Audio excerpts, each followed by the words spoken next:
সোনালী বিবির সঙ্গে দেখা করলেন অনুব্রত মণ্ডল। রামপুরহাট মেডিকেল কলেজ হাসপাতালে দেখা করলেন। শনিবার বীরভূমে ফিরেছেন সোনালী বিবি। পরিবারের সকলকেই ফেরানো হবে আশ্বাস অনুব্রত মণ্ডলের। সোনালী বিবির সঙ্গে দেখা করলেন অনুব্রত মণ্ডল। ওনারাও বললেন দিদি আছে, অভিষেক আছে, কোনো চিন্তার কারণে সবাইকে নিয়ে আসা হবে। ওনার স্বামী টামি যা আছে সব আবার ওরাও ফিরে আসবে এবং খুব খুশি দেখলাম এবং খুব ভালো আছে, সুস্থ আছে। সোনালী বিবির সঙ্গে দেখা করলেন অনুব্রত মণ্ডল। রামপুরহাট মেডিকেল কলেজ হাসপাতালে দেখা করলেন। শনিবার বীরভূমে ফিরেছেন সোনালী বিবি। পরিবারের সকলকেই ফেরানো হবে এমনটাই আশ্বাস অনুব্রত মণ্ডলের।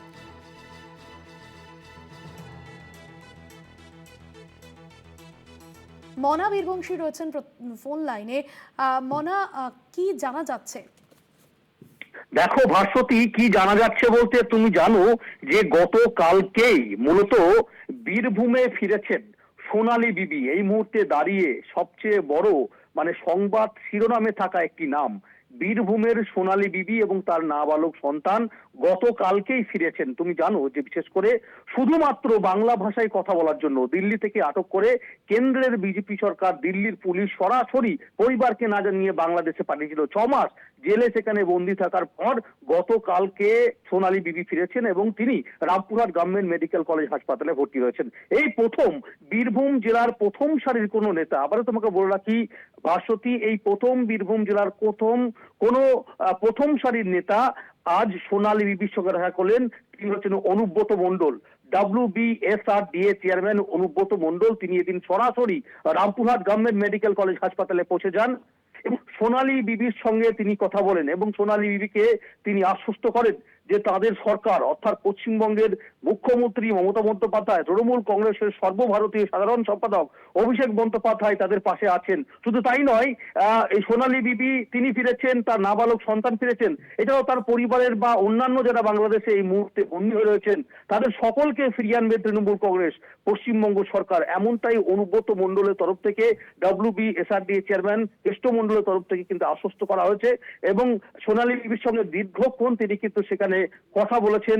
তার শারীরিক অবস্থা কেমন রয়েছেন এবং তাকে কিভাবে সেখানে রাখা হয়েছিল এই সামগ্রিক বিষয় নিয়ে মূলত অনুব্রত মণ্ডল সোনালী বিবির সঙ্গে কথা বললেন।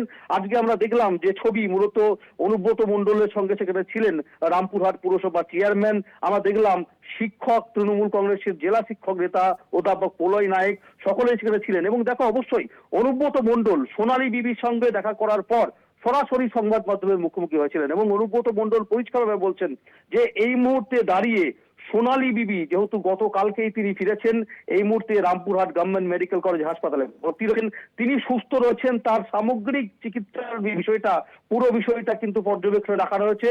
সর্বতভাবে জেলা প্রশাসনের তরফ থেকে সরকারিভাবে তার পাশে আমরা আছি এবং অনুব্রত মণ্ডল এটাও বললেন যে চিন্তার কোনো কারণ নেই, আশ্বস্ত করা হয়েছে। মুখ্যমন্ত্রী রয়েছেন, দলের সর্বভারতীয় সাধারণ সম্পাদক রয়েছেন, তাদের যে পরিবারের আর যারা রয়েছেন তাদের সকলকে কিন্তু ফিরিয়ে নিয়ে আসা হবে। তবে দেখো, নিঃসন্দেহে এই প্রথম আমরা দেখলাম যে প্রথমত হচ্ছে যে রাজ্যসভা তৃণমূল সাংসদ সামিরুল ইসলাম, অধ্যাপক সামিরুল ইসলাম, তিনি পুরো বিষয়কে তদন্ত করেছিলেন, কিন্তু এই প্রথম বীরভূম জেলার প্রথম সারির কোনো নেতা, তৃণমূলের কোর কমিটির convener WBSRDA chairman Anubrata Mondal, তিনি রামপুরহাট গভর্নমেন্ট মেডিকেল কলেজে সরাসরি গিয়ে সোনালী বিবির সাথে দেখা করলেন। এটাই এই চিত্রই কিন্তু উঠে এলো, সেটা কিন্তু বলা যেতে পারে। ভাস্বতী, ধন্যবাদ মনা।